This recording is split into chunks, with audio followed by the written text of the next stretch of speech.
मासस्य अद्य ब्रह्मणः द्वितीयपरार्थे श्री श्वेतवराह कल्पे वैवस्वत मन्वन्तरे कलिजुगे प्रथमपादे वर्षे भरतखण्डे मेरोः दक्षिणदिग्भागे श्रीरङ्गस्य उत्तरप्रदेशे कृष्णा कावेरी मध्यदेशे आदिवराहक्षेत्रे सुवर्णमुखरी नदी समीपे तिरुसुखग्रामे पद्मावती नायिक्याः सन्निधौ भागवत आचार्य सन्निधौ अस्मिन् वर्तमान व्यवहारिक चान्द्रमाणेन प्रभवादि श्रेष्ठे संवत्सराणां मध्ये श्री विश्वावसनाम संवत्सरे दक्षिणायने शरदृतौ आश्वीजमासे कृष्णपक्षे सप्तम्यां वासरस्तु इंदुवासरे शुभनक्षत्र शुभयोग शुभकर्ण एवं गुण सकल विशेषेण विशिष्टायाम् अस्यां शुभतिथौ श्रीमान् गोत्रोद्भवस्य नामधेयस्य నక్షత్రోద్భవస్య గోత్రం పేరు నామధేయం చెప్పుకోండి మీరు నక్షత్రంతో సహా చెప్పుకోండి మనసులో చెప్పండి మమ కుటుంబస్య క్షేమః స్థైర్య ధైర్య వీర్య విజయ అభయ ఆయుః ఆరోగ్య ఐశ్వర్య అభివృద్ధి సిద్ధ్యర్థం ధర్మార్థ కామమోక్ష చతుర్విధ ఫలపురుషార్థ సిద్ధ్యర్థం మమ గృహే సర్వమంగళ కార్యాణి अनुकूल सिद्ध्यर्थम मम गृहे सकल शत्रु शोक निवारण सिद्ध्यर्थम मम गृहे सकल भूत प्रेत पिशाची बाधा निवृत्ति सिद्ध्यर्थम मम गृहे सकल विषहरण निवारण सिद्ध्यर्थम मम गृहे सकल संपत्कर सिद्ध्यर्थम मम गृहे सकल विद्या प्राप्ति द्वारा अखंड ऐश्वर्य अभिवृद्धि सिद्ध्यर्थम सकल विद्या प्राप्ति सिद्ध्यर्थम श्री पद्मावती नायिक्याः सन्निधौ प्रातःकाल आराधना अनन्तरं श्री विष्णु पद्म कपिंजल संहितोक्त प्रकारेण श्रीपांचरात्र आगमोक्त प्रकारेण प्रथमतः कल्याण महोत्सवं करिष्ये प्रथमतः निर्विघ्न परसमाप्ति अवाप्ति सिद्ध्यर्थम विश्वक्सेन आराधनं करिष्ये ततः स्थलशुद्ध्यर्थम देहशुद्ध्यर्थम आत्मशुद्ध्यर्थम द्रव्यशुद्ध्यर्थम शुद्ध्यर्थम शुद्धि पुण्याः वचनं करिष्ये तदंगत्वेन कन्यादान महोत्सवम् आचार्य मुखेन करिष्ये।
श्री गुरुभ्यो नमः। श्री श्रीवत्सांकितं हृदि भावयामि। भक्तजनों, भागवत प्रियों, दर्शकों एवं श्रोताओं, आज के शुभ पावन अवसर पर आर्द्रा नक्षत्र युक्त इस शरद ऋतु के दिव्य आश्वेज मास बहुल पक्ष के सोमवार के इस दिव्य अवसर पर माता पद्मावती देवी तथा भगवान वेंकटेश्वर स्वामी के दिव्य कल्याण महोत्सव के साक्षी बनने का सौभाग्य हमें प्राप्त हो रहा है। यहाँ पर जगत के माता पिता स्वयं साक्षात विराजमान होते हुए उनके दिव्य कल्याण महोत्सव में वधू वर के रूप में यहाँ पर विराज रहे हैं। भक्तजनों, आचार्यों द्वारा विशेषतः उनके दिव्य कल्याण महोत्सव की परिपूर्ति करते हुए यहाँ पर हमें दर्शन दे रहे हैं। श्री वैष्णव आगमों का अनुसरण करते हुए यह विशेष कैंकर्य की परिपूर्ति होती है। विशेषतः यहाँ पर माता पद्मावती देवी लक्ष्मी स्वरूपिणी बनकर श्री लक्ष्मी बनकर यहाँ पर विराज रही है। वैसे ही प्रभु यहाँ पर नारायण स्वरूप श्री वेंकटेश्वर बालाजी के रूप में यहाँ पर विराज रहे हैं। भगवती जो साक्षात जगन माता है, वात्सल्य कृपा निधि है, वैसी भगवती यहाँ पर जैसे कहते हैं यासा पद्मासनस्था विपुल घटिदटी पद्मपत्रा यदार्क्षी गंभीरावर्त्रणा विस्तनवरणमिता शुभ्रवस्त्रोत्तरीया लक्ष्मीर्दिव्यैर्गज इन्द्रैर्मणिगणगचितैर्स्नापिता हेमकुम्भैः नित्यं सा पद्महस्ता मम वसतु गृहे सर्वमांगल्ययुक्ता। भगवती सदा सर्वदा जो पद्मासन पर विराजती हैं, जो देवी सदा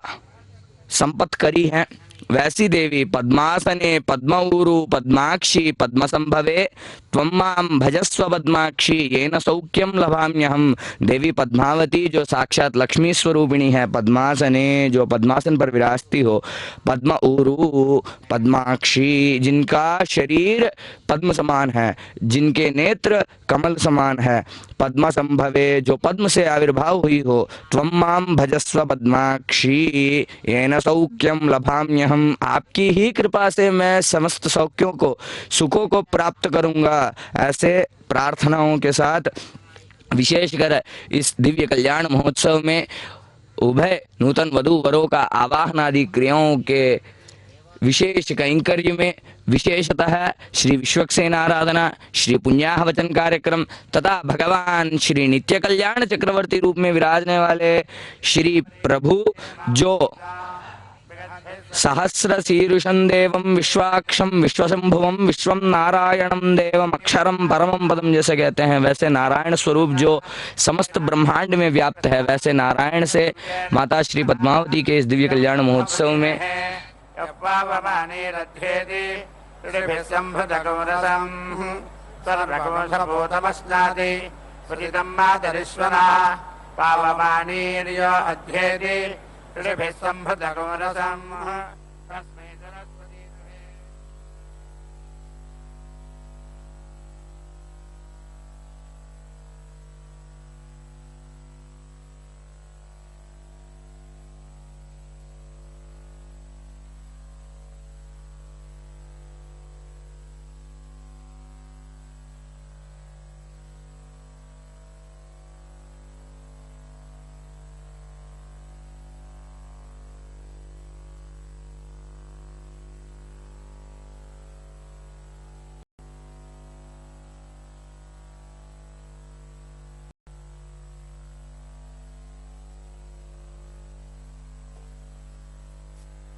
हिरण्मयम् तेन ब्रह्मविदो वयम् भूतम् ब्रह्म पुनीमहे इन्द्रसुनीति सह मा पुनातु सोमस्वस्त्या वरुणः समीच्या यमो राजा प्रमृणाभिः पुनातु मा जातवेदा मूर्धयन्या पुनातु भूर्भुवस्सुवः तच्छंयोरावृणीमहे गातुं यज्ञाय गातुं यज्ञपदे नैवे स्वस्तिरस्तु नः स्वस्तिर्मानुषेभ्यः ऊर्ध्वञ्जिगातु भेषजम् शन्नो अस्तु द्विपदे सञ्चतुष्पदे ॐ शान्तिः शान्तिः शान्तिः।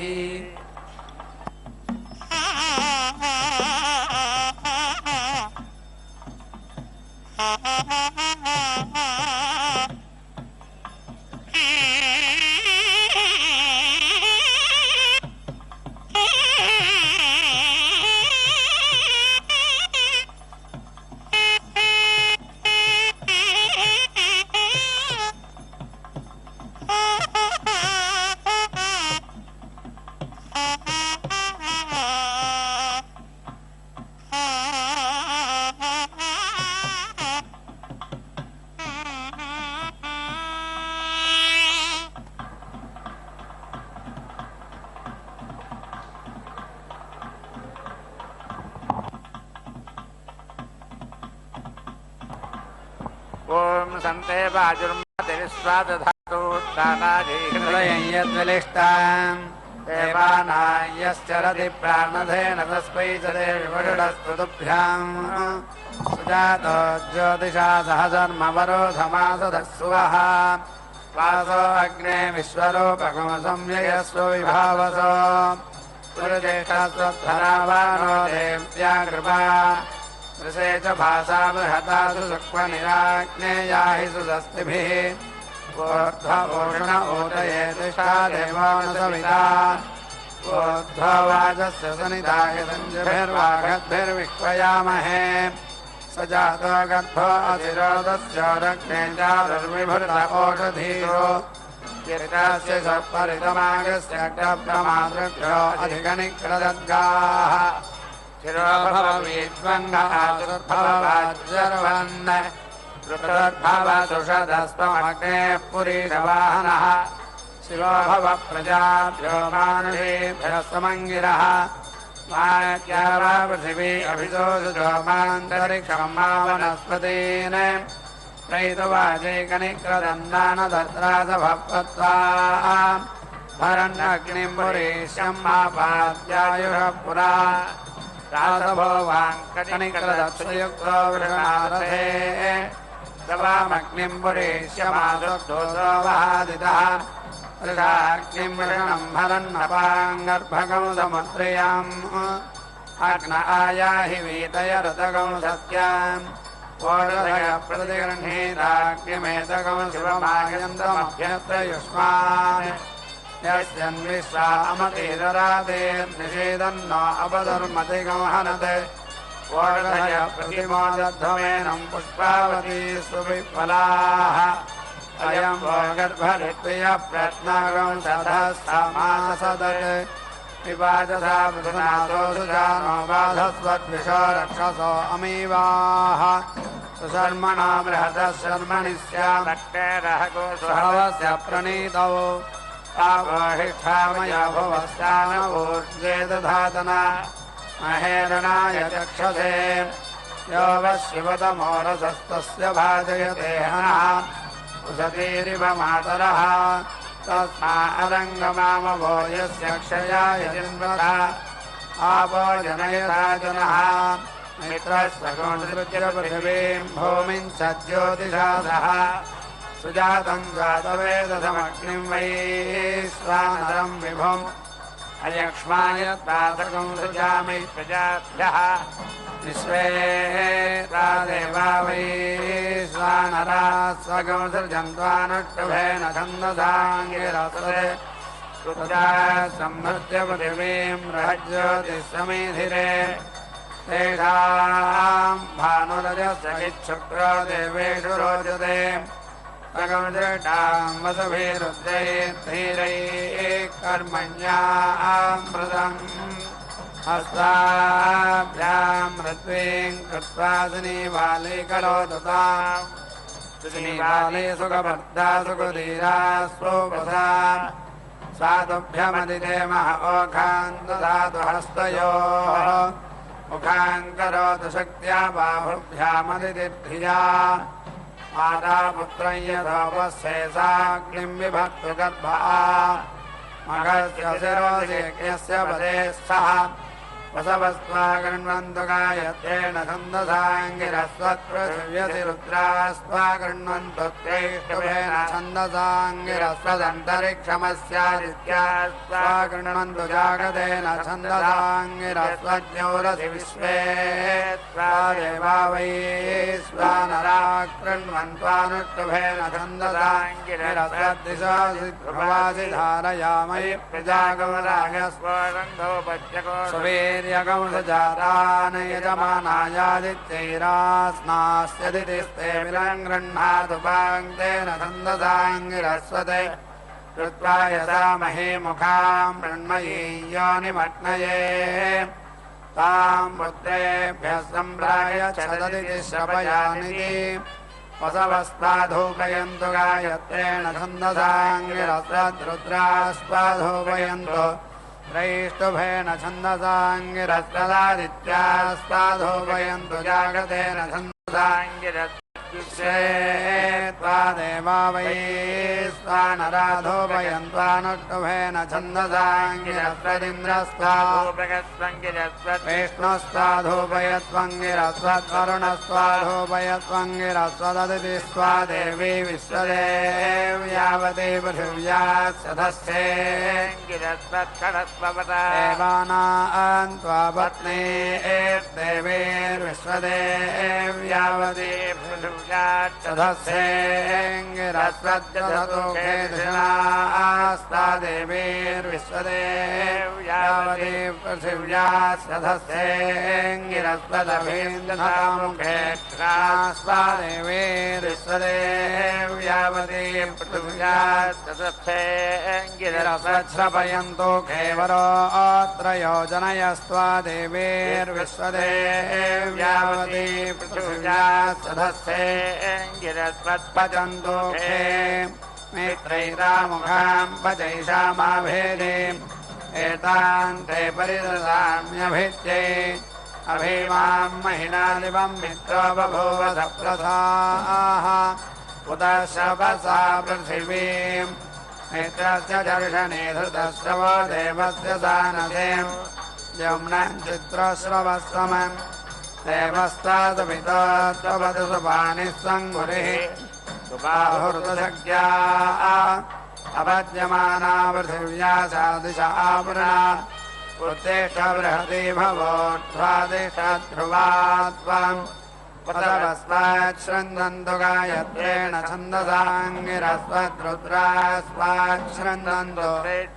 छन्दसाङ्गिरस्वदादित्यास्वाच्छृण्वन्तु जागतेन छन्दसाङ्गिरस्वद्विश्वे त्वा देवा वै स्वानरा आच्छृण्वन्त्वानुष्ठन्तो समास्ताग्नर्षववर्धयन्तु संवत्सरा ऋषयो यानि सत्या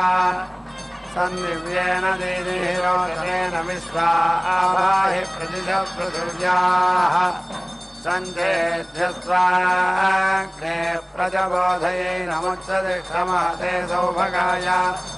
पादर्षपदत्ताते अग्ने ब्रह्माणस्ते षदसन्धुमान्ये स्वामग्ने वृणते ब्राह्मणा इमे शिवो अग्ने संवरणे भवानः सपत्तः नाभिमातिचित्य स्वेगये जागृह्य प्रयच्छन् एवाग्ने अधिधारयानयिं मात्वा निक्रन्वोर्वचितो निकारिणः क्षत्रवग्ने सुयममस्वतुभ्यमुपदत्तावद्धतां ते अनिष्टुतः क्षत्रेणाग्ने स्वयस्तगमुरभस्वमित्रेणाग्ने मित्रधेये यतस्वाम् सजातानां मध्यमस्सायेभिराज्ञामग्ने मिहत्यो दीदिः आदिनिः अधिसृधोत्यदित्यमत्यरादिमग्ने निस्साख्यज्ञे दुरितादहस्वादास्मभ्यगं सावीरागो इन्दाः राधिष्य जातवेदा अनिष्कृतो विराडग्ने क्षत्रवृद्धिदिः विश्वासा प्रमुञ्चन्मानुषेभ्यः शिवाभिरज्यपरिवाहिनो वृधे बृहस्पते सवितर्बोधयैनकोश सगंसिदञ्चित्सन्तरागंसगंसि साधे अर्थयैनं महते सौभगाय विश्वये नमनमदन्तु देवाः अमत्र भोजादधयज्यमस्य बृहस्पते अभिदसे नमुञ्चः प्रत्योहतामस्विनामत्युमस्मात् देवानामग्नेभिषजारसिभिः उच्चयन्तमसस्परिपश्यन्तो ज्योतिरुत्तरम् एवं देवत्रासूर्यमयन्मज्योतिरुत्तमम् ऊर्ध्वास्य समिधा भवन्त्योर्ध्वा शुक्रासोजेगस्य अग्नेः किमत्तमा सुप्रतीकस्य सोनाः तनो न पादसुरो विश्ववेदा देवो देवेषु देवः पथानक्तिमध्वा घृतेन मध्वा यज्ञन्नक्षसे प्रीणानो न रासकुंसो अग्ने स्वगर्देवस्तविता विश्ववारः अच्छायमेति समसा घृतेनेडानो वह्निर्नमसा अग्निज्ञसृजोद्धरेषु प्रयत्सु स यक्षरस्य महिमानमग्ने स्वाहा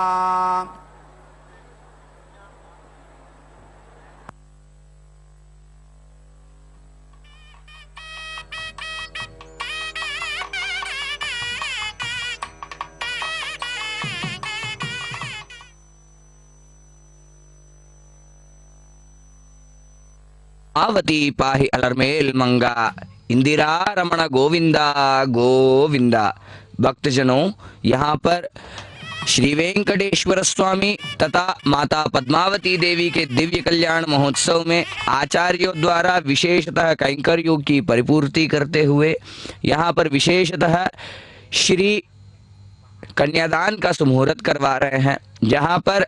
उभय नूतन वधू वरों का यहाँ पर गोत्र नामों का उच्चारण करने के पश्चात कन्याम कनक संपन्नाम कनकाभरणैर्युताम दास्यामि विष्णवे तुभ्यं ब्रह्मलोक जिगीर्षया, इन दिव्य वचनों के साथ, वेद वचनों के साथ, श्रुति स्मृति पुराण वचनों के साथ यह कन्यादान परिपूर्ण किया जाता है। पुष्पमालिका की सहायता से माता का हाथ प्रभु के हाथ में थमाकर श्रीफल अर्थात नारियल फल के ऊपर क्षीर दुग्ध एवं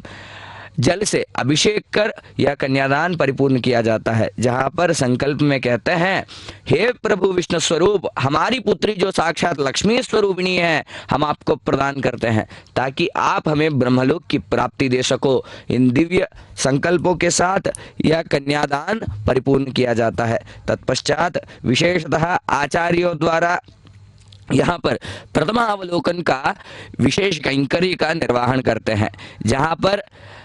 माता एवं प्रभु प्रथम बार एक दूसरे को देखने का यहाँ पर उनको मौका मिलता है।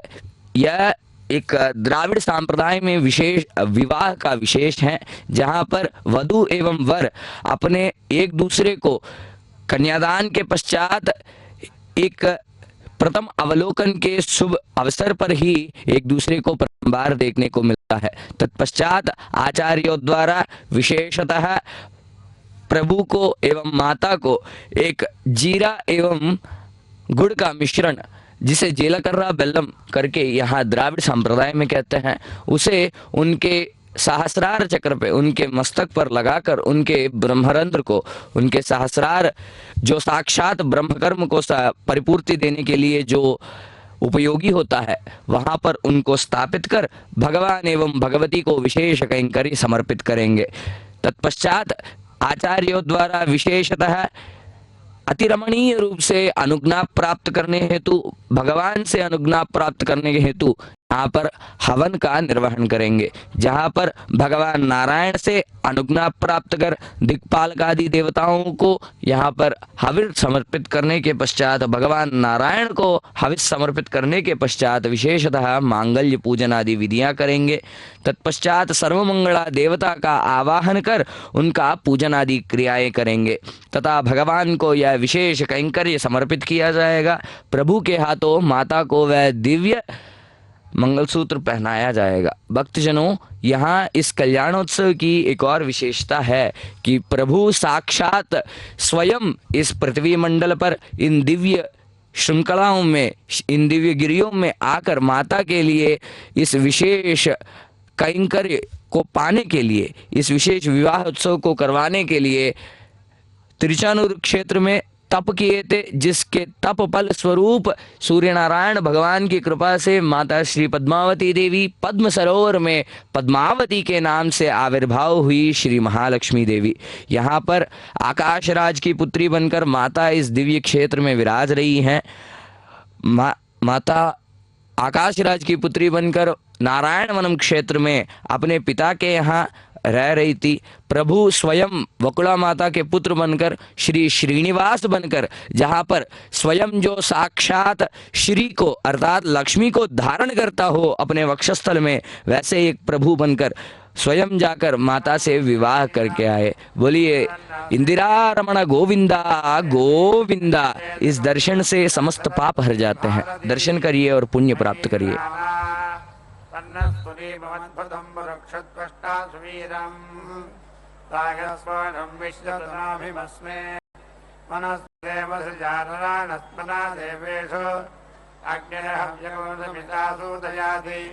अग्ने स्वाहा गुणिः जातवेद इन्द्राय हव्यम्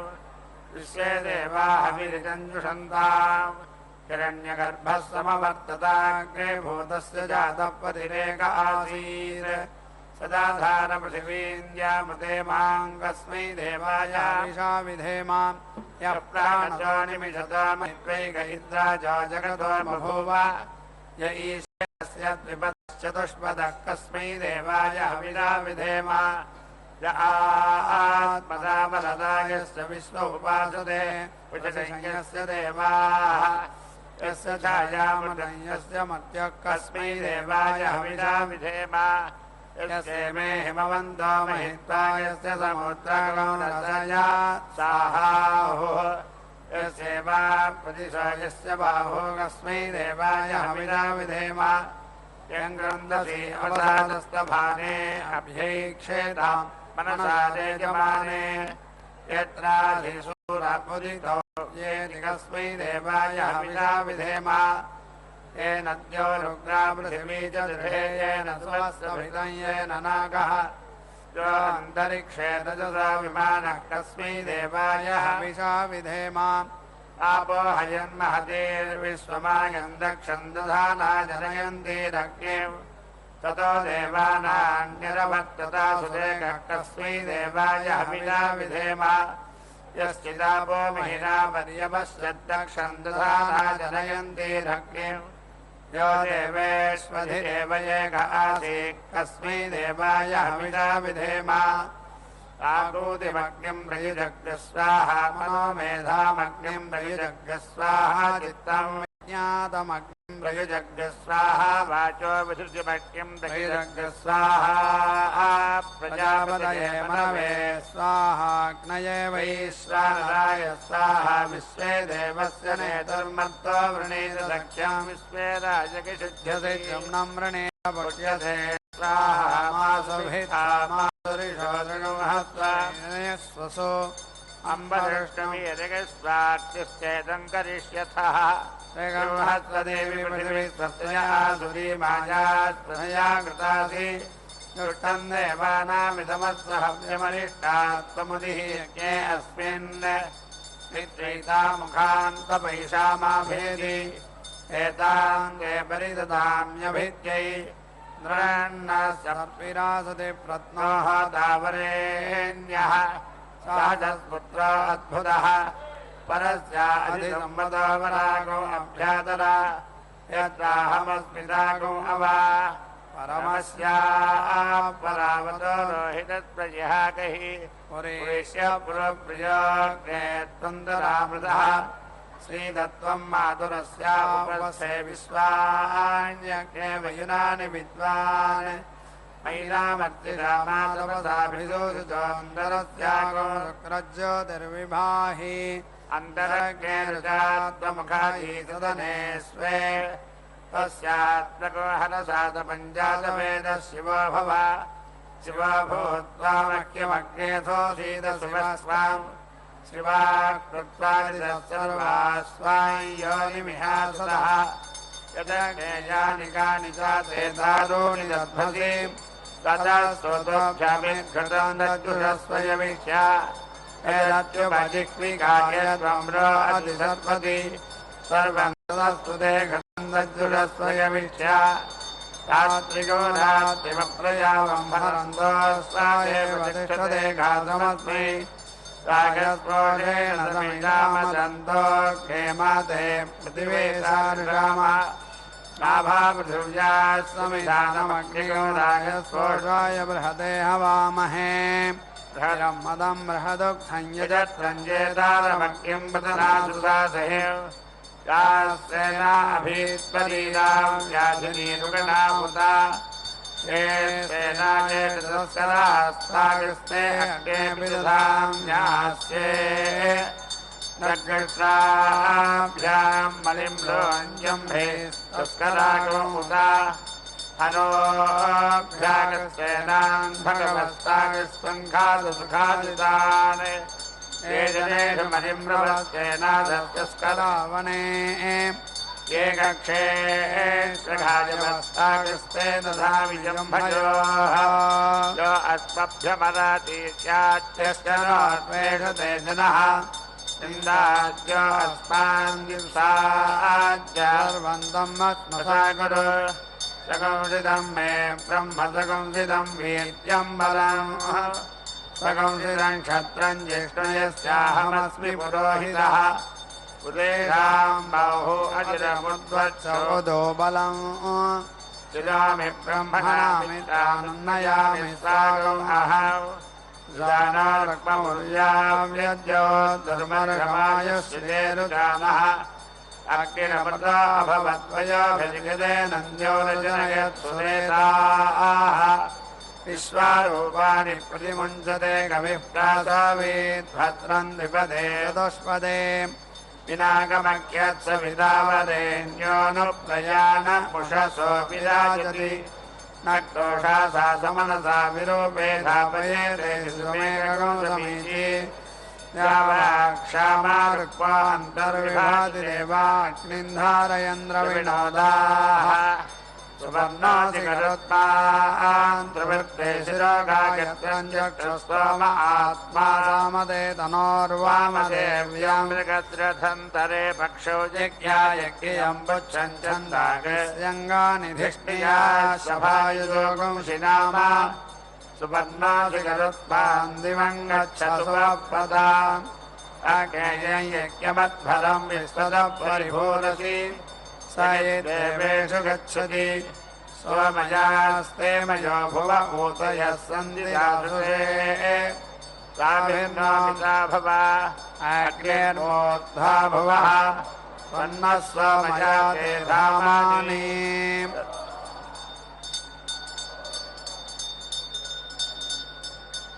अचित्ते यच्च कृपादेव्ये जने लीनैर्दक्षै प्रभूति पूरुषत्वता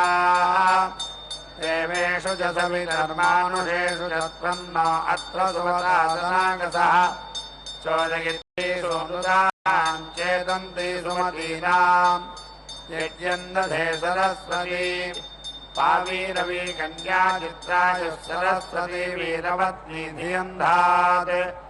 गाभिरच्छिद्रगं शरणगं शतोषासुराधर्षं गृणते सर्मयगंसते पूषागान्मेतुनः पूषा रक्षत्पर्वतः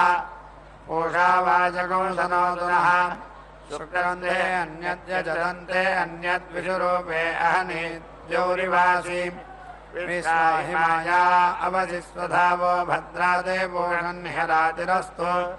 ते वर्धन्तः सदवसा महित्वनानागन्तः सुरुचक्रिरे सदः वेष्टन्यद्धावत्पृषणं मदच्युतं वयो न सीदन्नधिपरिषि प्रिये विचित्रमर्कं गृणते तुलाय मारुताय सतवसे भरध्वम् एषः गुंसिसहसा सहन्ते रेजते अग्ने पृथिवीमखेभ्यः विश्वे देवाः यावानः पृथिवीमगो शीघ्रमाद्यदि विस्पृशाम् यज्ञं देवेषु यच्छताम् अपूर्वजे पितरानं व्यसेभिर्गीर्भिर्तृणुध्वगो सदने ऋतस्य आनो आद्याव पृथिवी दैव्येन जनेन यातं महिवां वरोधम् अग्निगस्तोमेन बोधय सुमिधानो अमर्त्यम् अव्या देवेषु नो दधते सह व्यवाडमर्त्यवशिग्धोतश्च नो हितः अग्निर्धिया समन्वति सन्नो भवन्तु वाजे वाजे विष्टाक्रमाद्रभिमातिहा गायत्रं छन्द आरोह पृथिवीमनुविक्रमस्य निर्भक्तस्वयं दृष्ट्वा विष्टाक्रमा छन्द आरोहान्तरिक्षमनुविक्रमस्य भक्तस्वयं दृष्ट्वा विष्टाक्रमास्य रातीयरोहन्ता जागतं छन्द आरोहरिवमनुविक्रमस्य भक्तस्वयं दृष्ट्वा विष्टाक्रोहन्तानुष्टुभं छन्द आरोहतिसोनुविक्रमस्य निर्भक्तस्वयं विष्मः अक्रन्नदग्गे स्तनयन्निबध्यो क्षामादेरिहद्येरुधस्तमञ्जन् सज्योजिख्यानामिः विद्धाक्षदारोददेहानुनाभाच्छन्दः अग्नेभ्यावर्त्यन्नभिनावर्तस्वायुषा वर्चसा ज्ञामेतया प्रजया धनेन अग्ने अङ्गिरसतन्ते सन्तावृतः सहस्रं तमुपावृतः तासां पूर्णस्य पोषे पुनन्नानष्मागधि पुनन्नारिमागधि पुनरुर्जानिवर्तस्व पुनरग्नैषायुषा पुनर्नप्राहि विश्वतः सहरय्यानिवर्तस्वाग्ने बिन्वस्वधारया विश्वक्ष्या विश्वतस्परि उदोत्तमं वरुणपादमस्पदमाधमं विमध्यमग्रस्वताय तथा वयमादित्यौ रथेतवानागस अदितये स्याम आत्माहारणमन्तरभोर्ध्रुवस्येषाविराजलिः विशुष्टा सर्वा वाञ्छन् तस्मिन् राष्ट्रमधिश्रया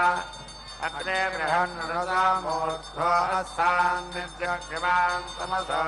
ज्योतिषागात् अग्न्यर्थानुनावृतास्तङ्गः जातो विश्वासस्मा न्यप्राः एतत्त्वं माधुरस्यामुपस्थे विश्वान्यज्ञे मयुराणि विद्वान् मयिनामग्निरामादभसाभिसोदुजान्तरत्यागं शुक्रज्योतिर्विभाहि अन्तरक्षेरजात्वमखाये सदने स्वे तस्यास्त्रमहरसातपञ्जातवेदः शिवो भव शिवो भूत्वामख्यमग्ने सोऽसीद शिवस्वाम् शिवा कृत्वादिशः सर्वाः स्वायोनिमिहासदः अकुंशः शुचिषद्वसुरन्तरिक्षसद्भूता वेदिषदतिथिर्दुरो नशते नृषद्वारसदृतसद्यो मसदव्यागोजादृतजा अर्द्रिजादृतं बृहते तेजोमसीय आयत्सम्भूतं भूतम् प्रभानाभान् प्रभान् ज्योतिष्मागस्तेजस्वानाथभक्तिस्तपन्नभितपन्ने रोचनो रोचमानः शोभनः कल्याणाः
మంగా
परिप्रथमञ्जज्ञे अग्निरस्मद्वितीयं परिजातवेदाः तृतीयमक्षुनृपणा अजस्रविन्धानयेनञ्जलते स्वाधीः विद्वादे अग्ने त्रेधा त्रयाणि विद्वादे सत्त्वविभृतं पुरुत्रा विद्वादे नाम परमं वहायद्विद्वादमच्छङ्गधा जगन्धा समुद्रे त्वा नृपणा अप्सन्दं रचक्षायीहे दिवो अग्नमोधन्ने तृतीये त्वा रजसितस्थिवागुं समृतस्य यो नो महिला हिन्वन् अक्रन्ददग्निस्तरयन् वज्योः क्षामारेरिहद्रीरुधस्वमुञ्जन् सद्यो जज्ञानो विहिमिद्धो अक्षदा रोदसी भानुना भात्युन्तः उषिक्वावको हरति सुमेधामत्ते त्वग्निरमृतो निधायि येऽर्तिधूपमरुषं परिभ्रदुच्छुक्रेण शोचिषा जामिनक्षते दिव्यस्य केतुर्भुवनस्य गर्भ आरोदसी अप्राज्यायमानः वेगं जगद्विभिनत्परायञ्जनाय दग्निमयचन्द्रपञ्च श्रीनामदादो धर्णोदयीनां मनीषाणां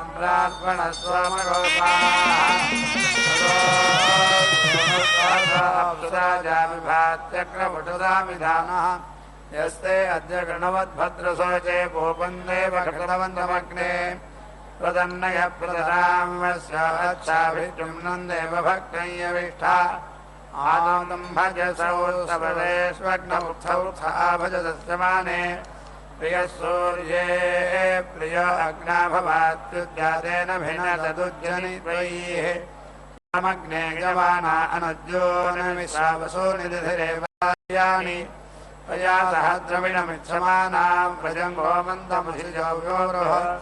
सानारक्ममुव्याप्यद्योद्धर्मर्षमायुः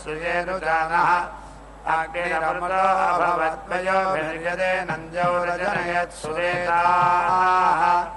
ओर्नाहुतिमुत्तमाञ्जुहोति सर्वं वै वोर्नाहुतिः सर्वमेवाप्नोति अथो इयं वै वोर्नाहुतिः अर्घ्यमेव प्रतिष्ठति नारायणाय विद्महे वासुदेवाय धीमहि तन्नो विष्णुः प्रचोदयात् स्वाहा महादेवी विद्महे विष्णुपत्नी च धीमहि तन्नो लक्ष्मी प्रचोदयात् स्वाहा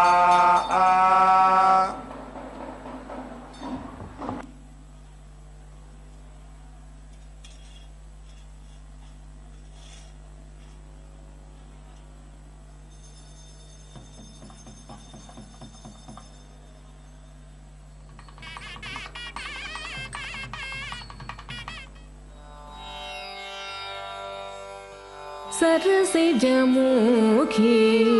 सारस नयने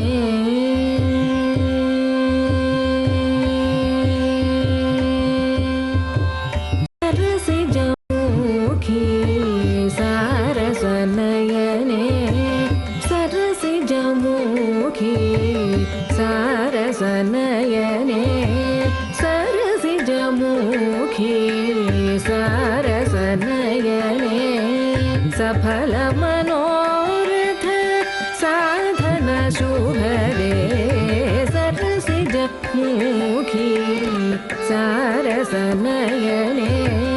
सफल मनोरथ साधन शुभदे सरसिजमुखी सारस नयने सफल मनोरथ साधन शुभदे सरसिजमुखी सारस नयने सफल मनोरथ साधन शुभदे सरसिजमुखी सारस नयने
सरसनयने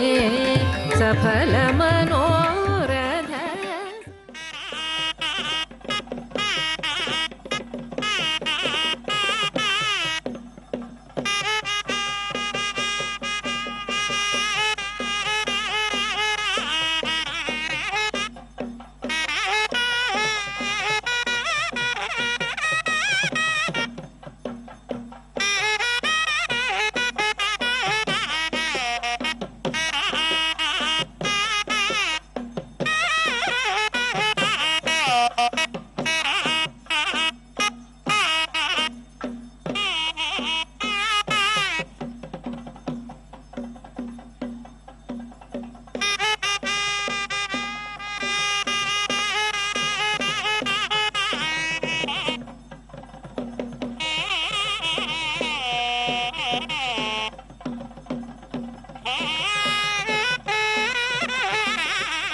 ॐ श्री पद्मावती देव्यै नमः। ॐ श्री पद्मावती देव्यै नमः।